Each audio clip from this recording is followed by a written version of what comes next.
मैं आदरणीय सभापति जी, पूरी टीम और सदन में विराजे हुए सभी सदस्यों से निवेदन करूंगा कि महेश्वरी परिषद वाराणसी यहाँ के कार्यकर्ता और जिन बच्चों ने संस्कृत में श्लोक के साथ हम सबका स्वागत किया, जिन बच्चों ने यहाँ इतनी सुंदर प्रस्तुति दी, एक बार तालियों की गड़गड़ाहट से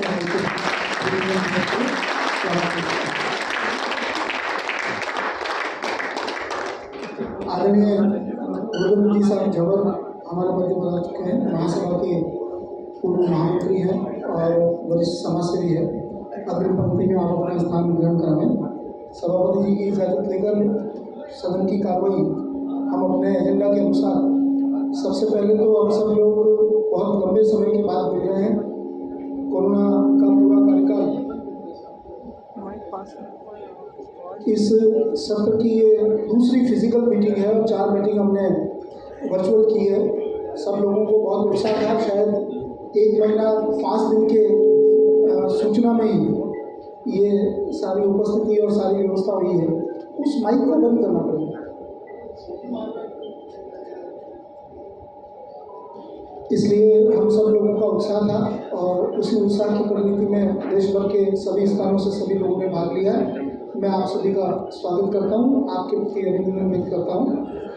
सभापति जी की इजाज़त लेते हुए मैं सदन की कार्रवाई एजेंडा के अनुसार जो आप सब लोगों के पास प्रेषित किया जा चुका है, आपके पास आपके किट में भी है, तो उसके अनुसार अपनी कार्रवाई को प्रारंभ करें। हमारे एजेंडा का बिंदु क्रमांक 1 मूल रूप से पूरा हो चुका है और बिंदु क्रमांक 2 हमारे समाज के जो भी बंधु पिछली कार्यसमिति की वर्चुअल बैठक से इस कार्यसमिति की फिजिकल बैठक तक जो भी बंधु देवलोक हुए हैं, उन सबके प्रति, देश की सीमाओं की रक्षा करने वाले हमारे देश के सारे वीर जवानों के प्रति, देश के प्रतिभावान, विशेषकर इस दरमियान भारत रत्न स्वर सामग्री लता मंगेशकर जी का देवलोकन हुआ, उनके नाम का उल्लेख करते हुए मैं आप सबसे अपने अपने स्थान पर हम 1 मिनट की मौन श्रद्धांजलि अपने स्थान पर खड़े होकर उन सब लोगों के प्रति देंगे।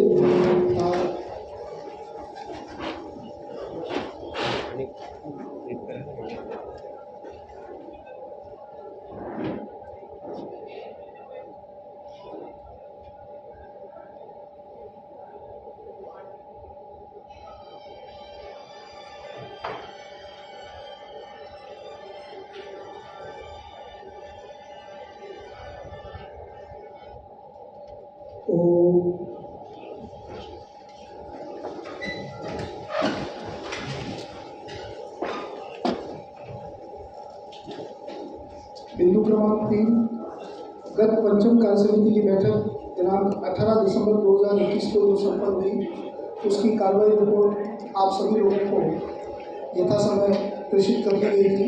उसमें जो भी संशोधन बताए गए थे वो सारे संशोधन भी उसमें समावेशित कर दिए गए थे। आपकी यदि इजाज़त हो तो मैं उसको पढ़कर सदन में रखूं, और यदि उसमें आप लोगों को लगता है कि सारी रिपोर्ट ठीक है और आप लोगों ने पढ़ ली है, तो आप अपना हाथ खड़ा करके उस रिपोर्ट को पालित बताएं जैसा सदन ठीक समझे। मैं समझता हूँ कि आप लोगों की तालियां, क्योंकि हाथ पे कई लोगों को खड़े नहीं रहता है, उससे क्या होगा कि ये रिपोर्ट पालित हुई नहीं हुई। धन्यवाद, आभार आप सभी लोगों का। हम सब लोग इस 29वें सत्र में ये दूसरा अवसर होगा जब महासभा की कार्यसमिति को सभापति जी फिजिकल संबोधित कर रहे हैं। पहले मुंबई बैठक हुई 22 फरवरी को। मुंबई बैठक के बाद में आज हम सब लोग बाबा विश्वनाथ की इस पवित्र धरती पर, और शायद इसकी तारीख का जो चयन किया वो चयन भी इस तरह का था कि सभी तरफ से शुभ समाचार, एक अच्छा वातावरण, नया बना हुआ बाबा विश्वनाथ का कॉरिडोर, और उसके बाद में बाबा जी के कॉरिडोर में बाबा जी के पुनरागमन के साथ हम सब लोगों का मिलन। तो मैं आदरणीय सभापति जी से निवेदन करूंगा कि हम सबको मार्गदर्शन करें। आदरणीय सभापति।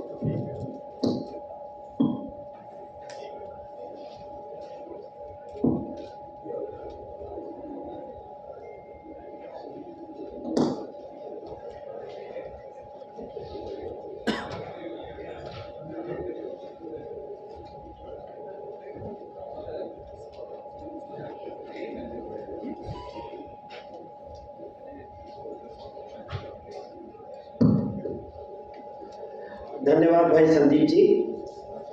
अखिल भारतवर्षीय महेश्वरी महासभा की 29वें सत्र की 6वीं कार्य समिति में मंच पर आसीन पूर्व सभापति हम सबके श्रद्धेय आदरणीय रामपाल जी सोनी, मंच पर आसीन मेरे सभी सहयोगी भाई संदीप जी, अजय जी, आनंद कावरा जी, उत्तरांचल के उप सभापति भाई अशोक जी सोमानी, जिस प्रदेश ने आज हमारा आतिथ्य स्वीकार किया उसके प्रदेश अध्यक्ष भाई श्री राम जी माहेश्वरी, इस आयोजन के स्वागताध्यक्ष भाई मांगीलाल जी सारदा, माहेश्वरी परिषद के अध्यक्ष कृष्ण जी सोमानी, अखिल भारतवर्षीय माहेश्वरी महिला संगठन की अध्यक्षा आदरणीय आशा जी माहेश्वरी, मंच पर आसीन मेरे सभी सहयोगी गण और इस सभागृह में उपस्थित आज जो गप्पू जी बात कर रहे थे 1932 की महासभा की, तो 1932 के लोग तो अब महासभा में नहीं है, मगर आज की महासभा में जो सबसे पुराने ज्येष्ठतम सदस्य हमारे हैं, ऐसे भाई गोवर्धन जी झवर ये आज हमारी सभा में उपस्थित है।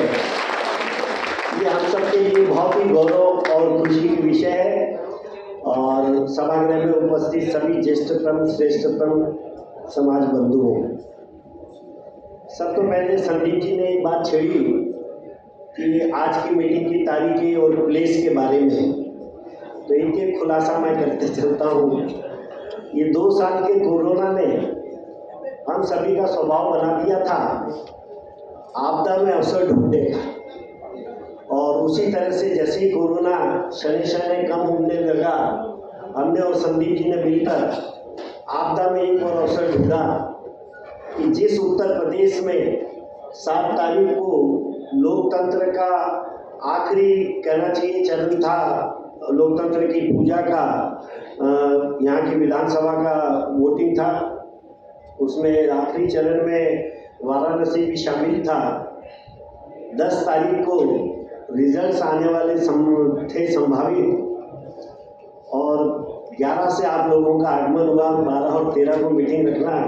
मुझे कई पदाधिकारियों ने लिखा कि भाई साहब कितनी बड़ी रिस्क ले रहे हैं। मैंने कहा ये रिस्क नहीं है, ये कैलकुलेटेड रिस्क है जो हर माहेश्वरी अपने व्यापार में लेता है। बड़ा एक कॉन्फिडेंस का लेवल था, और मैं समझता हूँ कि ये जो उत्तर प्रदेश में चुनाव हुए, ये लोकतंत्र के, भारतीय लोकतंत्र के लिए एक अलग नज़र से मैं इसको देखता। आज तक भारत की राजनीति में जातिगत राजनीति का बड़ा बोलबाला रहा। ये पहला चुनाव है जहां विश्व भर के विश्लेषकों के गणित फेल हुए, और एक जिस MY फैक्टर को लेकर बात चल रही थी, वहां पर एक दूसरा MY फैक्टर शामिल हुआ, मोदी और योगी का MY। पहला वाला MY का मैं नाम नहीं लेना चाहता, दूसरे का बिल्कुल गर्व के साथ लेता हूं कि मोदी और योगी का MY, ये नया फैक्टर काम किया। पहली बार मैं ये बात इसलिए कह रहा हूँ, राजनीति में मैं महासभा की बैठक की शुरुआत नहीं करना चाहता, मगर जब लोकतंत्र में क्वालिटी से और काम करने वालों के बेसिस पे लोगों का चयन होता है, तो माहेश्वरी समाज के उज्जवल भविष्य की कल्पना मैं करता हूं कि अच्छे क्वालिटी के लोगों की पूछ आगे आने वाले जमाने में होने वाली है, और अच्छे क्वालिटी के लोगों की बात करते हैं तो विश्व में माहेश्वरियों को सबसे पहले पादान पर मैं पाता हूं, इसलिए मैंने ये बात कही। वाराणसी वैसे भी मैं समझता हूं कि विश्व का सबसे महानतम, सबसे पूजनीय, और हमारी सारी कथाओं में, वेदों में अगर देखेंगे तो सबसे पुरस्कृत शहर के रूप में वाराणसी का नाम का उल्लेख है। 3000 सालों से पुराना ये वाराणसी 2 नदियों वर्मा और राशि के बीच में बसा हुआ, उसी से उसका नाम वाराणसी हुआ। और हमारे वेदों में तो इसका उल्लेख है कि काशी या वाराणसी जो आ जाता है तो उसके सारे पाप भूल जाते हैं। मैं समझता हूँ हम सब तो सामाजिक जगत में काम करते हुए और कोरोना के इस 2 साल के बाद में भी आज इस सभागृह में समाज की सेवा के लिए उपस्थित हैं, तो हमारे पाप धुले हुए ही हैं, हमने कोई पाप नहीं किए हैं करके ही यहाँ उपस्थित हैं, ऐसा समझ के चलता हूँ। तो बम्बई की फिजिकल मीटिंग के बाद में आप सभी का इस मीटिंग में बहुत बहुत अभिनंदन, स्वागत। मीटिंग के बाद में मैं समझता हूँ कि जो इस 2 साल के कोरोना काल में जो समाज ने कार्य किया है, भाई साहब रामपाल जी साहब, आप तो देख ही रहे हैं कि 2 साल में लगातार जूम मीटिंगों में टेक्नोलॉजी को जिस तरह से समाज ने स्वीकार किया, और समाज में नहीं, विशेष करके आशा जी और मंजू जी के माध्यम से मैं पूरे महिला संगठन का आज मतलब कहना चाहिए कि उन्होंने हमारा सीना फुलाया है कि जिस तरह से उन्होंने टेक्नोलॉजी करके सारी अपनी मीटिंग्स और कार्यक्रम की। पुरुषों से और युवाओं से तो ये एक्सपेक्टेड था, मगर कोरोना के पीरियड में महिला संगठन के माध्यम से हमारे समाज की पैठ हर ग्रामीण बेल्ट में जिस ढंग से पहुंची है, वो एक उल्लेखनीय तथ्य है। मैं समझता हूँ कि हर कार्यक्रमों में, चाहे वो किसी तरह की प्रतियोगिता हो, जिस तरह की उपस्थिति दर्ज हुई है वो निश्चित रूप से बहुत उल्लेखनीय है। और 4 दिन पहले ही आशा जी आपने जिस तरह का एक कार्यक्रम किया, मैंने उस कार्यक्रम में भी अतिथि के रूप में ये बात कही थी, मगर आज सदन में जो हमारे महासभा के कार्य समिति के सदस्य हैं, वो उनमें से अधिकांश लोग उस कार्यक्रम में उपस्थित नहीं थे। अंतर्राष्ट्रीय महिला दिवस के ऊपर स्वाश्रिता कार्यक्रम जो महिला संगठन ने किया, बंधुओं में निश्चित गर्व के साथ कह सकता हूँ कि सन 1972 से महासभा के प्लेटफॉर्म पे आना जाना मेरा लगा रहा। आज 49 साल हुए युवा संगठन के माध्यम से, महिला संगठन के अनेक कार्यक्रमों में, महासभा के अनेक कार्यक्रमों में भागीदार होने का, जवाबदारी से उसको स्वीकार करने का सौभाग्य मिला। मगर अंतर्राष्ट्रीय महिला दिवस के ऊपर हमारे महिला संगठन ने जो कार्यक्रम किया और उसमें मुझे शरीक होने का सौभाग्य मिला, मैं समझता हूँ मेरे जीवन का वो एक बहुत ही सुखद क्षण था। और निश्चित रूप से अनेक ऐसे कार्यक्रमों में शरीक हुए हैं। आशा जी, मंजू जी, जब सीना फूला है, छाती के बटन टूटे हैं, मगर निश्चित ये कार्यक्रम था कि उस एक कार्यक्रम ने, हमारी बहनों के कार्यक्रम ने पूरे कोरोना काल में हमारे समाज की सेवाओं के कारण माहेश्वरी समाज, राजनेताओं में, आध्यात्मिक गुरुओं में और ब्यूरोक्रेट्स में एक अलग समाज की हमारी पहचान बनी। मगर आपके उस दिन के कार्यक्रम से निश्चित रूप से आगे आने वाला सारा विश्व और देश माहेश्वरी समाज पर अलग नजरों से देखेगा, इसका मुझे विश्वास बना। आपने मुझे जो आदेश दिया था, एक जिस कार्यक्रम का उद्घाटन करने मुझे भेजा था, करीब 525 मशीनें हमारी महिला संगठन ने 16 केंद्रों में वितरित की उस दिन। एक ही दिन में उसका इनॉग्रेशन होना, और आशा भाभी ने आदेश देके मुझे यवतमाल जिले में 6 तारीख को आदेश दिया था कि भाई साहब 8 तारीख को यवतमाल जिले में आपको उद्घाटन पे हमारे कार्यक्रम पर उपस्थित होना है। श्रीमती सोनी यवतमाल से आती है, तो मुझे भी लगा कि यवतमाल जाऊंगा, वहाँ कार्यक्रम में उद्घाटन करने का अवसर मिलेगा, ससुराल वाले लोगों से मिलने का भी सौभाग्य मिलेगा, और ससुराल का जो कुछ बोझ है तो वहाँ कोई कार्यक्रम करता हूँ महिला संगठन के माध्यम से, भले ही कोई मशीनें डोनेशन वगैरह का जो कार्यक्रम है, सेंटर स्थापित करने का कार्यक्रम है, वो अगर करता हूँ तो ससुराल का भी कर्ज उतारने का एक मौका मिलेगा करके मैंने आशा जी को मंजूर किया था। यवतमाल नागपुर से साधारणतः 2 घंटे लगते हैं, मैंने कहा 2 घंटे में पहुंच जाएंगे, करेंगे। नेक्स्ट डे जब कार्यक्रम का लोकेशन आया, वो नागपुर से 3.5 घंटे की जगह थी और यवतमाल और तेलंगाना की बॉर्डर थी। सारे पदाधिकारी हमारे अशोक जी ध्यान दें, सारे सदस्य लोग जिस बात पे मैं आना चाहता हूँ, और वहाँ पर मिर्ची की खेती होती है। तेलंगाना के किसान लोग वहाँ आकर खेती करते हैं, और वहाँ गरीबी इतनी है कि वहाँ बेटियों को, बहनों को चंद रुपयों के लिए एक्सप्लॉइट करते हैं। संदीप जी, इसके पहले मुझे भी नहीं मालूम था, मुझे अपनी अज्ञानता बताने में किसी तरह की झिझक और शर्म नहीं है कि मैं जब वहाँ पहुँचा और जानकारी मेरे सामने आई, एक छोटी सी तहसील में मोर देन 400 कुंवारी माताएं, अनवेड मदर्स, मैंने अपने सारे जीवन में कभी नहीं सुना था कि किसी एक तहसील में भारत जैसे देश में एक्सप्लॉइटेड 400 कुंवारी माताएं हो सकती है। आपने वैसे सेंटर पर उन बच्चों को मदद करने के लिए, उन्हें अपने पैरों पर आश्रित करने के लिए जो सेंटर खोला, और उस कार्यक्रम में 100 से ज़्यादा ऐसी कुंवारी माताएं उपस्थित थी। मैं कह सकता हूँ hats off to you Asha ji. Yavatmal जिले में जो दूसरा सेंटर खोला गया था, यवतमाल जिला इस देश में चर्चित है कि वहाँ सबसे ज़्यादा किसानों ने आत्महत्या की, तो उनकी विधवाओं को सुविधा मिले, इसलिए माहेश्वरी समाज की महिला संगठन ने वहाँ पे दूसरा सेंटर खोला और 16 मशीनें दी। तो मैं निश्चित समझ सकता हूँ कि देश भर में जो 16 सेंटर खोले गए, उस कार्यक्रम में पूरे 2 घंटे में उपस्थित था। मैंने देखा कि बड़े दुर्गम स्थानों पर खोले, मगर विशेष करके 2 जो स्थानों का आपने चयन किया, आशा जी, राजेश जी बिरला यहाँ मौजूद है, ओम जी उस दिन कार्यक्रम में मौजूद ही थे। इन 2 कार्यक्रमों के माध्यम से महिला संगठन ने सेवा क्षेत्र में एक नया आयाम देश में स्थापित किया है, माहेश्वरी समाज की प्रतिष्ठा को नया 4 चांद लगाया है। इसके लिए भी मैं आपका साधुवाद व्यक्त करता हूँ। हम सबके लिए खुशी की बात थी कि कोरोना के पीरियड में जो सेवा करना चाहते हैं उनके लिए तो बहुत अवसर मिले, चाहे वो रक्तदान का अवसर था, ऑक्सीजन कॉन्सेंट्रेटर का था, रेमडेसिविर का था, दूसरी दवाइयों का था, हॉस्पिटल में एडमिशन का था।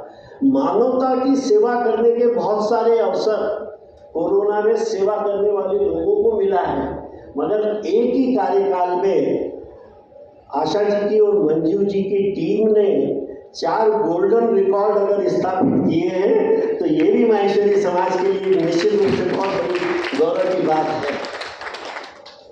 मन में देखिए, नेतृत्व में क्या होना चाहिए? कल्पना शक्ति होनी चाहिए, उसकी कार्यक्रमों की एक प्लानिंग होनी चाहिए, और उसकी अंततः डिलीवरी होनी चाहिए। महिला संगठन ने अपने सारे कार्यक्रमों में ही उस तरह का सारा आयोजन किया।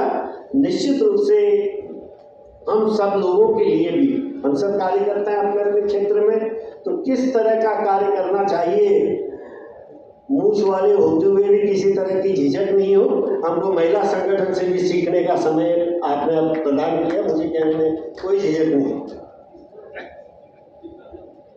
पूर्वी उत्तर प्रदेश के अध्यक्ष हमारे गप्पू जी भाई लोगन ने भी कहा कि उनकी लेखनी में जो बल है, और इस सत्र में महासभा ने राष्ट्र की स्वतंत्रता के समय से जो योगदान दिया था, उस त्याग को माहेश्वरी समाज करीब करीब भूल गया था, मगर गप्पू जी ने पुनः इस सत्र में माहेश्वरी समाज का राष्ट्र के लिए जो योगदान किया, उन हमारे बहादुरों को, या कहें कि राष्ट्र की सेवा में समर्पित लोगों को याद करने का जो क्रम शुरू किया, विशेष करके आप सबने महासभा की ये कार्यकारी मंडल मीटिंग में मगन लाल जी बागड़ी का जो स्टेज देखा, तो निश्चित रूप से हमारे रोंगटे खड़े करने वाला स्टैंड के हमारे बुजुर्गों ने किस तरह राष्ट्र की सेवा के लिए काम किया, ये गप्पू जी ने। और विशेष करके उनका एक आग्रह रहता है कि महेश नवमी माहेश्वरी समाज का उत्पत्ति दिवस रहता है, उसे भी हम त्यौहार के रूप में मनाएं। ये बोध भी अब हम माहेश्वरियों में गप्पू जी की लेखनी के कारण शुरू हुआ। इस बात के लिए भी मैं गप्पू जी का धन्यवाद देता हूँ। बात है लोकेश जी कि आपकी जिस तरह की आत्मीयता रहती है, हर किसी का मन होता है कि वाराणसी पहुँचे, और इस बार तो वाराणसी पहुँचने का, कॉरिडोर का जिस तरह से काम हुआ सोशल मीडिया में और मीडिया में हम सब लोगों ने देखा, तो सभी का मन था कि आज नहीं आते तो 2-4 महीने में हर किसी के टारगेट में था कि बनारस पहुँचे। मगर इस बार की मीटिंग में हमने इसलिए हमारी भाभीयों को भी इसलिए आमंत्रित किया कि एक तो महिला संगठन ने जो काम किया उसका गौरव का बखान हमारी भाभीयों के सामने हो, और कोरोना के पीरियड में हमारे समाज की भाभियों ने, बेटियों ने, बहुओं ने जो काम किया उसका भी अपना एक इतिहास है। बहुत बड़ा चैलेंजिंग पीरियड था। मैं कई मंचों से, कई मीटिंगों में मैंने ये बात कही है। महिलाओं को क्या प्रिय होता है? बाहर घूमना प्रिय होता है, प्रिय होता है, खरीदी पे जाना अच्छा लगता है, सिनेमा देखना अच्छा लगता है, टीवी पे सीरियल देखना अच्छा लगता है। मगर कोरोना की इन सारी उनकी प्रिय चीज पर एक बंदिश लगी हुई थी। बाहर जाना अलाउड नहीं, खरीदी बिल्कुल बंद, सिनेमा देखना बंद, और प्रिय सीरियल देखने के लिए भी टीवी पर घर के पुरुषों का और बच्चों का कब्जा है। और उस जब हर समय पुरुष और बच्चे घर में रहें तो उनकी जवाबदारी कितनी बढ़ जाती है। मगर अब जैसे कोरोना कम हुआ तो एक पहला मौका मिला, तो मेरे मन में आया कि सब भाइयों को वाराणसी से अच्छा सेंटर कौन सा हो सकता है मार्केटिंग खरीदी के लिए। तो आप लोकेन जी की बात पे मत जाइएगा। कल जब लोकेन जी की होटल में जब मीटिंग रहे तो ऊपर ये गेम्स खेलने वगैरह मत जाइएगा। अपने पतियों से पर्स लेकर बनारस के बाजार में जाइएगा और बनारस में क्या चेंज आया है उसका अवलोकन करिएगा। क्षमा करें लोकेन जी, मुझे भाभियों को उसी लिए आमंत्रित किया है और इतनी सारी भाभियां आई भी यहाँ पर उसी के लिए है। तो कल आप यहाँ बनारस की मार्केटिंग का एंजॉय करिएगा, ये मैं आपको कहता हूँ। देखिए, हमारे लोकेन जी की, गप्पू जी की और इन सब लोगों की, मांगीलाल जी बैठे हैं, अभी गुप्ता जी को मैं देख रहा था, इन सब लोगों की चलती है कि उन्हें कहाँ कैसा जाना है और कहाँ दुकानों में भेजना, ये गाइडेंस भी आप अपने अगले इसमें दीजिएगा और वो दुकानें खुला के रखेगा। मुझे बहुत अच्छा लगा कि मांगीलाल जी साहब ने जब सामाजिक संस्था में किस तरह के चेंजेस आ रहे हैं, संस्था को उस अनुरूप करने की भी बहुत आवश्यकता, इस बात पर विचार किए। मांगीलाल जी साहब बहुत साधु आप। पिछले 3-4 सत्रों से समाज के दुर्बल परिवारों का आर्थिक उत्थान कैसे हो, इसके लिए रामपाल जी साहब के नेतृत्व में बहुत सारे काम हमने पिछले सत्रों में किए। हॉस्टल्स बनाए, ट्रस्ट बनाए कि समाज के दुर्बल परिवारों का आर्थिक उत्थान हो, और विशेष करके सोशियो इकोनॉमिक डाटा के माध्यम से अब हमारे पास डाटा इतना सुलभ हो गया है कि फोकस सेवा के क्षेत्र में हमारे सारे कार्यकर्ता, बशर्ते उनका अगर मन बनता है, मन बनना चाहिए, तो अपने टेबल पर बैठ के लैपटॉप पे, मोबाइल पे उनके प्रदेश में कौन से परिवार हमारी सेवा की चाह रख रहे हैं, ये हम ढूंढ सकते हैं और कर सकते हैं। मगर दुख का एक विषय यह है कि इतनी बार प्रेम से बोलते हैं ना, साम दाम दंड भेद, तो चारों तरीके से हर मीटिंग में मैंने आपसे कहा, मगर सोशियो इकोनॉमिक डाटा में आपकी सक्रियता वो नहीं हुई। आज भी संदीप जी बहुत सारे प्रदेश जब आपको रिपोर्ट देंगे या अंचल के पदाधिकारी देंगे तो अनेक प्रदेशों की रिपोर्ट में एक ही बात रहेगी कि हमारे यहाँ 90% काम हो गया है। ये 90 से 100 कभी नहीं होता और 90 से नीचे कभी नहीं बताते।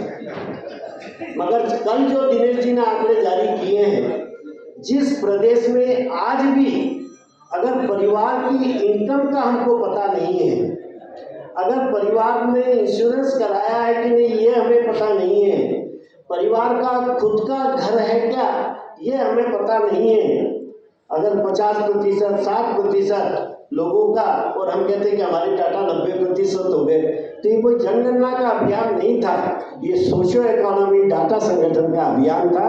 तो मेरी बात को आप समझेंगे।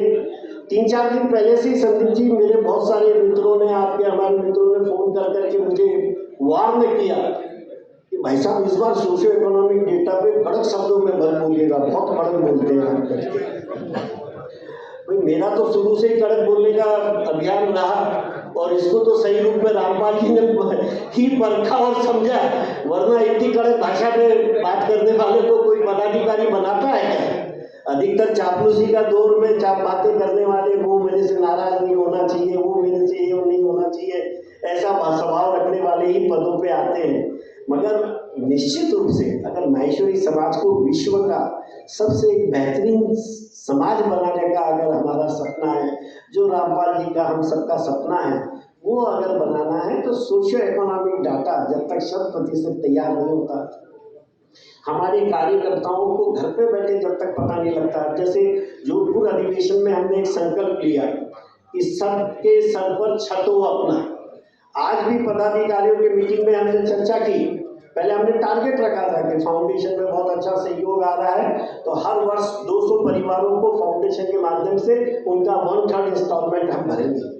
मगर 200 परिवार, जब 15,000 लोगों के अगर सर पे छत नहीं है और 200 का टारगेट लेंगे, तो संदीप जी को 2200 की महासभा की थोड़ी कल्पना हम कर रहे हैं। हम तो चाहते हैं कि अगले 2 सत्र, एक सत्र में हर माहेश्वरी के सर पर उसकी छत हो, ये कल्पना और टारगेट लेके हमको चलना है। और इसीलिए आज रामपाल जी साहब की अनुपस्थिति थी हमारे पदाधिकारियों की मीटिंग में, उन्हें आने के लिए इसलिए जोर नहीं लगाया कि रात को मुझे पता लगा कि आपका बीपी बढ़ा हुआ है, और कुछ ट्रस्टों की बात करके, नए ट्रस्टों की बात करके मैं और आपका बीपी नहीं बढ़ाना चाहता था। कि मेरा तो स्वभाव है कि जब अगर समाज इतना साथ देता है और उस हमारे कार्यों की खुशबू हर परिवार में फैल रही है, इतनी ताकत से समाज साथ दे रहा है, कितना हम समाज को नमन करें।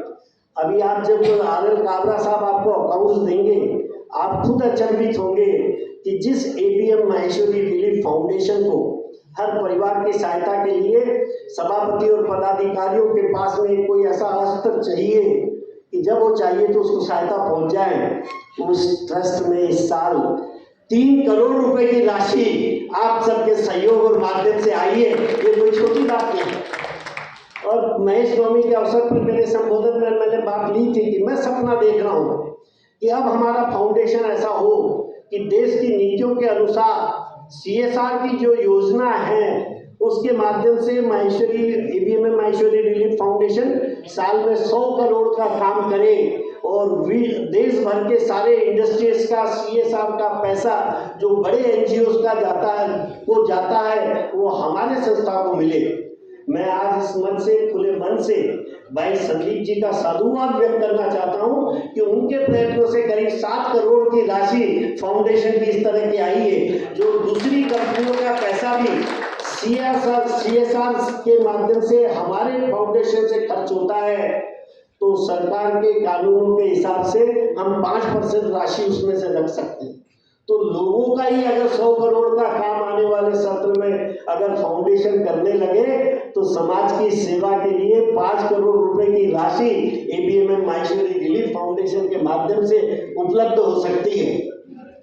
संदीप जी को लगा कि शुरू में हमने उनसे बात नहीं कही थी, जब वो कई कंपनियों से पैसा ला रहे थे, उनको एक सपना दिखाया था कि ऐसा पैसा लाना चाहिए, करना चाहिए। उनके कॉन्टैक्ट है उद्योगपतियों से, राजनीतिज्ञों से, और फिर जब अच्छे कॉन्टेंट का आ गया तब मैंने लाल साहब के साथ में उनके पास में पर्चा भेजा कि सरकार का नियम है 5% राशि एजेंसी ने रिटर्न करना चाहिए करके। संदीप जी बोले भाई साहब ये तो बताया नहीं। मैं बोला ये तो जो देता है उसको मालूम नहीं है सब कंपनियों को भी रिटर्न होता, आप चिंता मत करो, कंपनियों से हम ही बातचीत कर लेंगे करके। तो निश्चित रूप से नेतृत्व की कल्पना शक्ति होनी चाहिए। आपने देखा होगा कि भाई साहब ने निश्चित रूप से हमेशा मेरी कल्पना शक्ति को एक बड़ा मेरे कंधे पर हाथ रखा बड़े भाई के रूप में, और यही कारण है कि socio economic data, ABM Maheshwari relief foundation और ई-पत्रिका, तीनों आप देखेंगे कि हमारे प्रतिस्पर्धा में कोई भी समाज हो, किसी भी समाज के पास में वैसी योजना नहीं है। विशेष करके ई-पत्रिका ने इस कठिन 2 साल में माहेश्वरी समाज की हर घटना को, हर उपलब्धि को लोगों के पास हर साप्ताहिक रिपोर्ट से पहुंचाया, और लोगों के मन में कितनी मतलब उस पत्रिका के प्रति चाव है कि राम भाई अगर यहाँ होंगे, किसी कारण कभी इनका ऑपरेटर नहीं रहता। इस बुधवार को ये महिला संगठन की रिपोर्ट नहीं भेजी, राम भाई ने ये पत्रिका प्रिंट करके मुझे भेज दी। अरे मैंने कहा कल महिला संगठन का इतना बड़ा कार्यक्रम हुआ है 8 तारीख को, और 9 तारीख की पत्रिका में अगर उसका उल्लेख नहीं हो तो ऐसी बासी पत्रिका नहीं कोई पड़ेगा। आप एक दिन लेट छापिए, मंजू जी को अर्जेंट फोन करिए, उनकी पूरी न्यूज बुलाइए और पत्रिका। तो लोग 9 तारीख को कुछ लोगों ने कमेंट करना शुरू कर दिया कि बार बार ये पत्रिका एक दिन लेट क्यों होती है। देखिए निःशुल्क पत्रिका बढ़ रही है, और उसके प्रति समाज का इतना प्रेम होना, इतना अधिकार होना कि 24 घंटे लेट मिलने में भी लोगों को स्वीकार नहीं है, हमको तो बुधवार की शाम को पढ़ने का होना।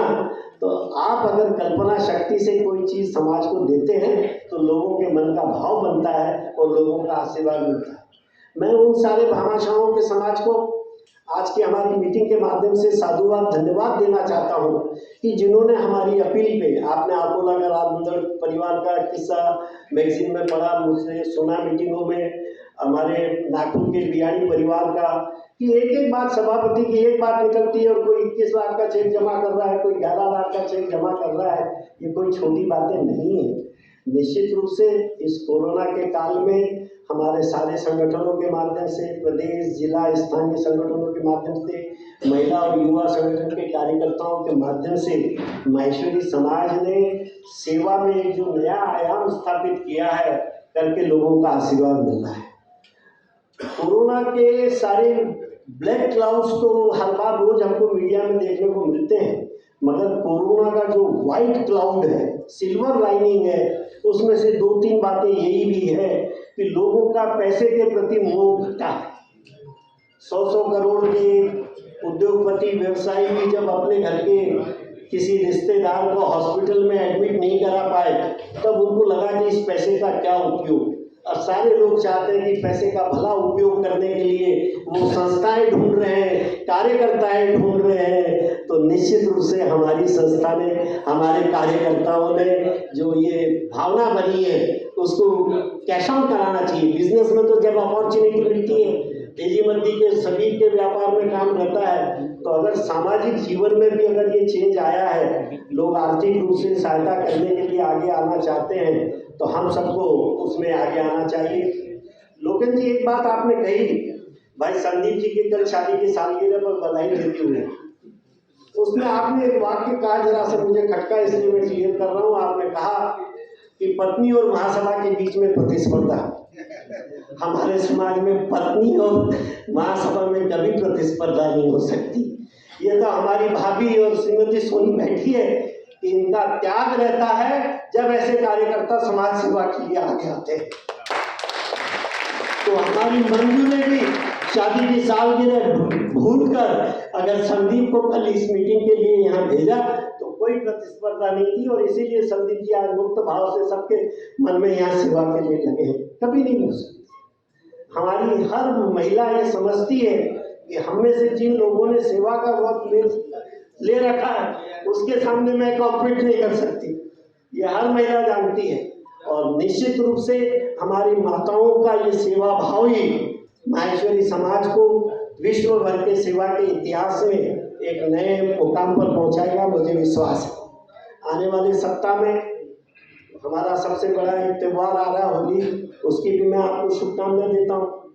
कई लोगों ने मुझे पूछा कि इतनी प्लानिंग, तो मैंने तो इतनी तक प्लानिंग कर ली कि भाई 10 तारीख को रिजल्ट आएंगे, 11, 12, 13 को बनारस रहेंगे। एक और नया प्रोजेक्ट जो महासभा ने लिया आपका आशीर्वाद से, अयोध्या में जगह देखने का, 14 को 15-20 साथी हमारे साथ चल रहे हैं। अयोध्या में भाई नंदू जी ने जगह शॉर्ट लिस्ट की है, आप सबका आशीर्वाद रहा तो 14 तारीख को अयोध्या की जगह का भी भाई साहब आपके आदेश से चयन करेंगे। आप बार बार रामपाल जी साहब आज जी में मुझे फोन करते हैं कि शाम जी क्या हुआ है अयोध्या का। अब बीच में कार्यकाल ही ऐसा था कि अयोध्या तो जाना मतलब जो युद्ध के बादल अभी मंडरा रहे थे वैसे ही कुछ था, और रोज रोज तो श्रीमती सोनी से युद्ध में जाने की परमिशन नहीं ली जा सकती है, आप भी समझते हैं। मगर अब बहुत सारा काम हो गया। निश्चित 14 तारीख को मुझे विश्वास है कि अखिल भारतवर्षीय माहेश्वरी महासभा की तरफ से माहेश्वरी समाज के गौरव के हिसाब से अयोध्या की जमीन का चयन भी होगा। और भाई साहब 15 तारीख को मुझे पहले से सिक्स सेंस मेरा बोल रहा था कि योगी जी फिर से उत्तर प्रदेश के मुख्यमंत्री की शपथ लेंगे, तो उस कार्यक्रम में शामिल होने की भी पूरी तैयारी मैंने मेरी तरफ से कर ली है। तो इतना प्लान्ड कार्यक्रम से सब आज की मीटिंग का आयोजन किया है। निश्चित रूप से ये मीटिंग जो इस सत्र के कार्यक्रम किए गए उनको और आगे कैसे बढ़ाना, इसके ऊपर हम सबको विचार करना है।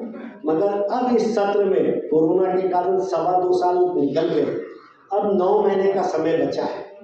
हमें बचपन में छात्र जीवन में स्कूल में सिखाया जाता था कि किसी बिल्डिंग को अगर बनाना है और 100 मजदूर अगर 6 महीने में बनाते हैं और 3 महीने में बनाना है तो मजदूरों की संख्या ज़्यादा, तो या तो मजदूरों की संख्या ज़्यादा करनी पड़ेगी या वर्किंग आवर्स ज़्यादा करने पड़ेंगे। तो जो 2 साल घर में परिवार के साथ में कोरोना के कारण हमने एंजॉय किया है या त्रासदी दी है गृहिणियों को, तो अब ये 9 महीने में उसकी पूर्ति करनी है। तो हम सबको 3 साल का काम आने वाले 9 महीने में करके दिखाना है, यही मेरा आपको संदेश है। धन्यवाद। जय श्री राम।